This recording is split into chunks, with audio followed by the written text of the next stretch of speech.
이게 완전 철학의 끝판왕이라고 보시면 될 것 같아요. 철학 페이퍼. 영어는 말로만 좀 할 수 있고 라이팅 자체는 이런 개념이랑 스트럭처가 이제 많이 부족하다. 내가 페이퍼는 영어로 쓰면 되겠지 이렇게 이제 약간의 번역 느낌으로 생각하는 경우가 있는데 여러분들이 하셔야 되는 건 번역이 아니고 영어로 생각하고 영어로 쓰셔야 됩니다. 그렇기 때문에 Hi. 미국 애국남녀의 존입니다. B입니다. 네. Today we want to talk about one of my favorite essay competition. Can you guess? Yeah, I know.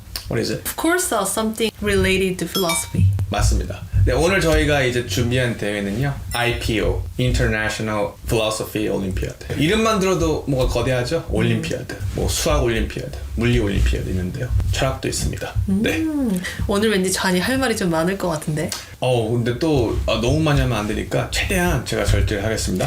네, 오늘은 저희가 International Philosophy Olympiad IPO에 대해서 설명을 드릴 건데, 네, 잔이 IPO의 역사라든지 철학 에세이를 어떻게 접근해야 되는지 설명을 드릴 거고요. 제가 이제 IPO의 개요 설명드리고, 오늘도 저희가 준비한 따끈따끈한 Q&A 같이 고볼 해보도록 하겠습니다.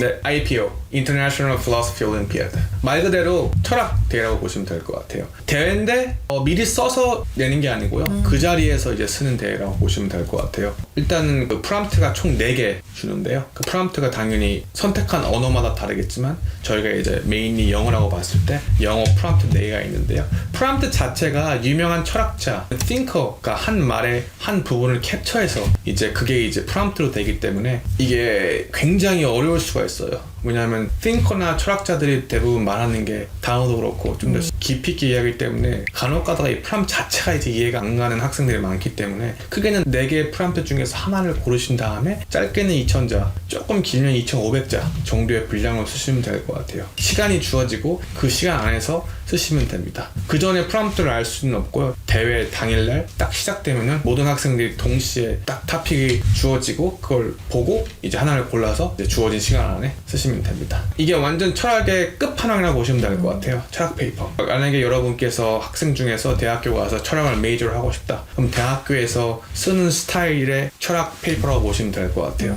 그렇기 때문에 크게는 제가 4가지를 이제 키 essential elements를 설명해 드릴게요. 이거는 IPO뿐만 아니고 아무 철학 페이퍼를 쓰시든 공통사항이기 때문에 그렇게 참고해 주시면 좋을 것 같아요. 첫 번째, thesis. thesis가 프롬프트가 아니에요. 토픽도 아니고 타이틀도 아닙니다. thesis는 한 문장, 어떻게 보면 주장이죠. 메인 주장. 페이퍼의 introduction 안에 들어가고요. 보통은 introduction 거의 끝날 무렵쯤에 한 문장이 이제 메인 짧지만 강한 전체 이 페이퍼가 뭐다. 다른 파트가 다 이 thesis를 서포트하거나 디펜하는 느낌으로 보시면 될 것 같아요. 그래서 thesis는 한 문장이고요. 짧아도 되고 길어도 되는데 점이 하나 있어야 돼요. 점으로써 저희가 문장을 이제 디파인을 하죠. 점이 하나면은 그게 이제 한 문장이고 그 후에 점이 또 있으면은 그게 2문장이고 이런 식으로 나눠지기 때문에 thesis는 간결하지만 굉장히 임팩트한 거기 때문에 그렇게 알아주시면 좋을 것 같습니다. 두 번째, arguments. Philosophy paper is all arguments, arguments, arguments. Arguments are different from facts.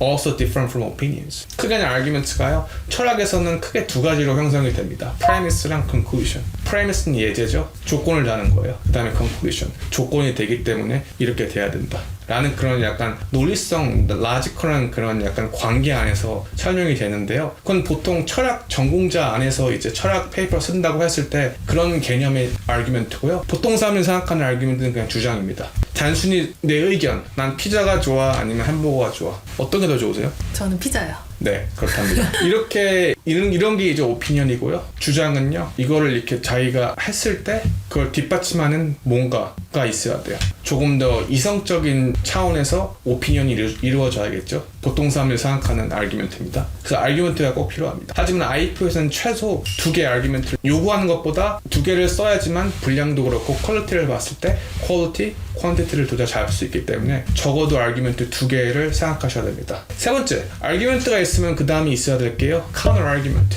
혹은 objection이 있어야 돼요. 그게 뭐냐면은 내가 주장을 한 거에 대해서 누군가 최소한 이 지구상의 한 명은 내 주장을 싫어할 거예요. 아니면 반대하거나 그 사람이 어떻게 생각할지를 거기다가 바로 언급을 하셔야 됩니다. 보통 사람들은 좋아하는 말만 듣고 싶어 하고 누가 날 비난하면 싫어하는데요. 철학에서는 그 비난하는 걸 더 옹호해야 됩니다. 저걸 나한테 줘야지 그게 궁극적으로 나의 그런 포지션이나 주장을 더 강하게 할 수 있기 때문에요. 그렇게 이해하시면 될 것 같아요. 그 다음에 네 번째, 리플레이가 있어야 돼요. thisis가 있고 argument가 있고 그 다음에 counter argument가 있죠. 그럼 네 번째로는 반대 주장에 대해서 답변이 있어야 돼요. 궁극적으로. 크게는 내가 주장하고 상대방은 이거에 대해서 태클을 걸고 이 태클에 건 거에 대해서 제가 또 답변을 하는 거죠. 결국에는 그렇게 함으로써 이 프로세스를 거치면서 본질적인 원래 내가 했던 주장 이 두 개를 더 강화시키는 방법이라고 보시면 될 것 같아요. 저 궁금한 게 하나 있는데 네. philosophy라는 단어의 네네. 어원 뭐 이런 뜻이 혹시 어떻게 되나요?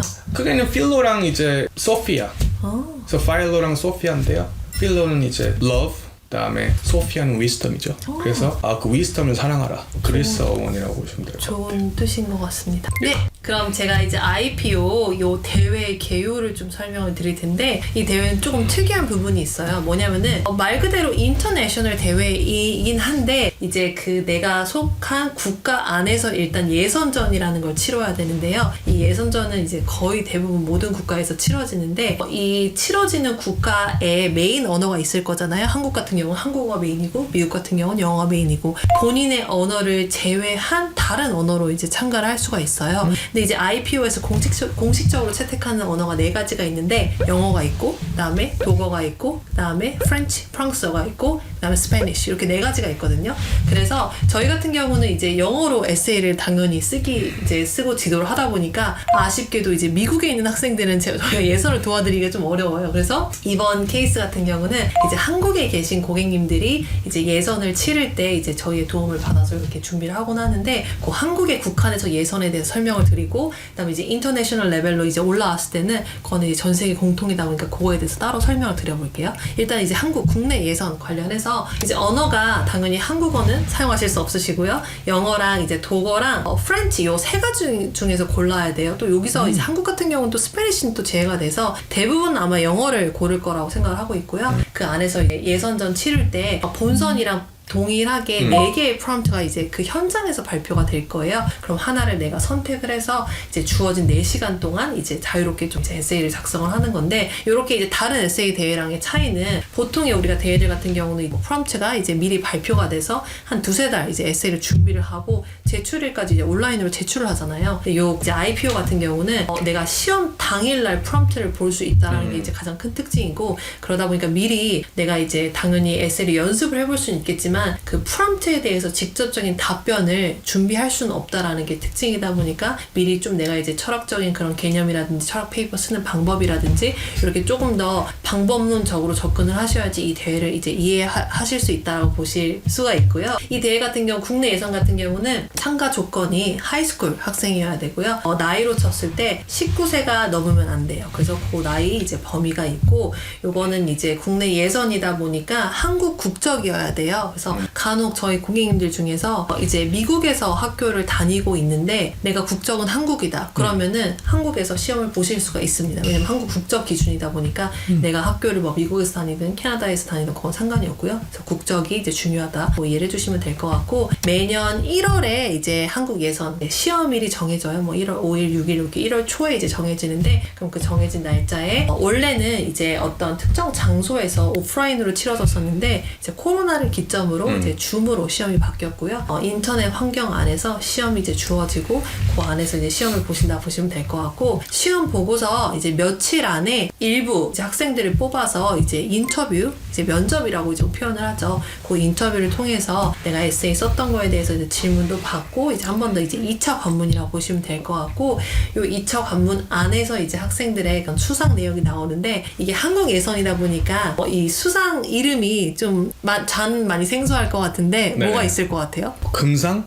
뭐 은상, 뭐 동상 그래. 맞아요. 동상, 금은동 그리고 장려상 이런 식으로 상이 구성이 돼요. 장려상은 더 열심히 하는 건가요? 보통 인커리지 하는 건데 이미 잘해서 주는 거긴 한데 앞으로 더 잘해서 더 좋은 상 타라는 뭐 그런 의미가 약간 좀 highly commended 느낌이네요. 맞습니다. 그래서 이 금상이 총 2명을 뽑는데요. 이 2명이 그 나라의 대표라고 보시면 될 것 같아요. 그래서 여기서는 이제 한국 대표가 되겠죠. 이 대표로 선발된 2명은 자동으로 이제 본선에 진출하게 되고요. 이제 본선 같은 경우는 각 국가에서 이제 2명씩 뽑힌 그 학생들이 모여서 다시 이제 본선을 치르는데 보통 우리가 대회가 이렇게 몇 차로 나눠져 있을 때 다음 차 갔을 때는 사실 에세이를 또다시 쓰진 않아요. 보통은. 왜냐면 이제 썼던 에세이 갖고 이제 재평가를 하는데 요 IPO 같은 경우는 본선 치르는 날 또 다시 한번 예선처럼 그 자리에서 프롬프트가 주어지고 내가 거기에 답변을 하고 그런 다음에 그거를 새롭게 평가를 해서 그 안에서 이제 메달로 구분을 하는데요. 이제 골드, 실버, 그다음에 브론즈가 있고 그 다음에 장려상이요.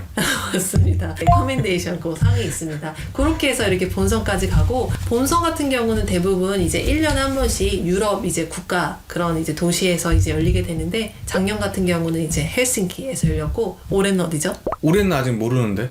네, 올해는 잘 모른답니다. 네, 올해는 아직 모르는 게. 네, 아직 나오지 않았습니다. 왜냐면 이제 이번 연도에는요 끝났고요. 그게 헬싱키였고 핀란드에 있죠. 맞습니다. 이제 내년. 네, 좀 겨울 지나고 해봐야지 내년 5월에 어딘지 이제 알 수 있고 작년이죠. 작년에 그리스 2023년에는 맞습니다. 그리스라고 보시면 될 것 같아요. 네. 에덴에서. 네. 네, 순간 많이 당황했습니다. 네, 저희 Q&A 시작하겠습니다. 네.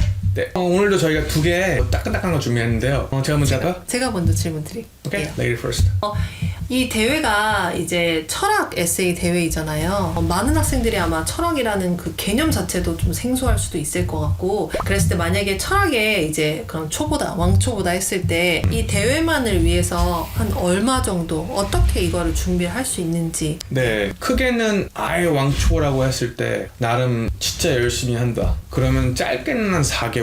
보통은 한 6개월 정도 잡으시면 좋을 것 같아요. 이 학생이 제가 말한 거는 기본적으로 라이팅이 된다는 가정합니다. 아예 라이팅이 안 된다. 영어는 말로만 좀 할 수 있고 라이팅 자체는 이런 개념이랑 스트럭처가 이제 많이 부족하다. 그러면 더 많은 시간이 요구가 되고요. 최소한 6개월 정도 걸리려면 최소한의 written English를 봤을 때요. 웬만큼 글을 한 2,000대 3,000 정도를 나름 써보고 웬만큼 글을 좀 나름 오케이 정도 쓴다라고 한 학생 기준입니다. 그렇기 때문에 나름 준비 시간이 좀 길 수 있습니다. 한 6개월 네. 정도? 네. 정도? 그 정도 해야지 그 딱 토픽을 받았을 때 너무 당황하지 않고 주어진 시간 안에 2,000자 정도 최소를 쓸 수 있을 수 있는 그런 어떻게 보면은 그런 기본기가 이제 쌓일 수 있기 때문에요. 6개월 정도 보시면 될 것 같아요. 네, 알겠습니다. 제 질문은요. 학생들 중에서 한국어로 이제 철학을 많이 책을 읽어봐서 한국어는 이제 익숙한데 영어는 좀 생소해요. 그럴 경우에는 이제 그런 학생들한테는 이렇게 한국어로 먼저 페이퍼를 쓰거나 아니면 공부한 다음에 약간 트랜슬레이션 하는 느낌으로 이렇게 공부를 해야 되나요? 아니면 어떻게 그런 학생들을 준비를 해야 되나요? 일단은 그런 좀 경우가 있긴 있어요. 네네. 한국어로서 아니면 자기 이제 본인의 언어로서 이 철학이라는 거를 좀 접근을 한 다음에 그런 다음에 이제 내가 페이퍼는 영어로 쓰면 되겠지 이렇게 이제 약간의 번역 느낌으로 생각하는 경우가 있는데 물론 내가 편한 언어로 이 컨셉을 좀 잡고서 하는 것 자체가 그 부분 안에선 도움이 될 수 있겠지만 궁극적으로 이 페이퍼는 영어로 쓰여져야 된다라는 페이퍼임을 항상 명심하고 이거를 접근을 해야 되는데요. 약간 문화적인 차이가 있을 수도 있고 이 한국어로서 편한 그런 느낌으로 이 철학을 이해한 다음에 IPO로 접근하기보다는 이 자체에 내가 선택한 언어가 영어다라고 하면은 영어로서 그 컨셉을 이해하면서 이 IPO를 준비하셔야 된다라고 말씀드릴 수 있습니다. 네, 빅께서 좋은 말씀 하셨는데요. 철학은 외운 학문이 아닙니다. 수학처럼 공식이 있는 학문이 아니기 때문에 메인이는 그런 큰 컨셉을 이해하시고 외우는 것보다는 어떻게 보면은 그 개념을 어떻게 보면 여러분들이 생각을 더 깊이 하셔서 영어로 생각을 하고 영어로 쓰셔야지 한국말로 된 컨셉을 영어로 쓴다고 했을 때 여러 가지 이런 껄끄러움이랑 정확히 이게 플로우도 그렇고 좀 자연스럽지 않은 것도 있고 그러니까 애초에 그렇게 한국말로 개념을 이렇게 가르치고 배우고 그 다음에 영어로 쓴다고 했을 때 이건 크게는 그냥 번역이거든요. 여러분들이 하셔야 되는 건 번역이 아니고 영어로 생각하고 영어로 쓰셔야 됩니다. 그렇기 때문에 그렇게 염두에 두시고 제가 앞서 잠깐 설명 못 해드린 거는 크게는 철학적이고 그 테스트 당일날 이제 토픽을 주고 여러분이 쓰셔야 하기 때문에 크게 레퍼런스는 걱정 안 하셔도 돼요. 여러분 머릿속에서 나오는 걸로만 쓰시면 되기 때문에 철학의 장점 중에 장점이 맞아. 별로 리서치를 할 게 없습니다. 다른 사람들의 리서치가 아니고 여러분들 머릿속에서 생각할 수 있는 최대한 깊이를 끝까지 가서 그걸 끄집어내서 논리적으로 조금 더 체계적 있는 그런 깊이 있는 철학 페이퍼를 쓸 수 있을 수도 있기 때문에요. 그렇게 이제 준비하시면 될 것 같네요. 네, 저희 오늘 IPO에 대해서 한번 이야기해봤는데요. 좌니 철학 페이퍼를 어떻게 접근해야 되는지 아주 중요한 포인트 4가지 짚어주셨고요. 그리고 이 IPO의 국내 예선과 그 다음에 이제 국제 시험이 어떻게 치러지는지 공부를 했고, 그 다음에 Q&A 같이 다뤄봤습니다. 그래서 오늘도 여러분 많은 이제 도움 받으셨으면 좋을 것 같고요. 저희는 다음 시간에 또 다른 대회로 찾아뵙도록 하겠습니다. 감사합니다. 감사합니다. Tschüss. 바이.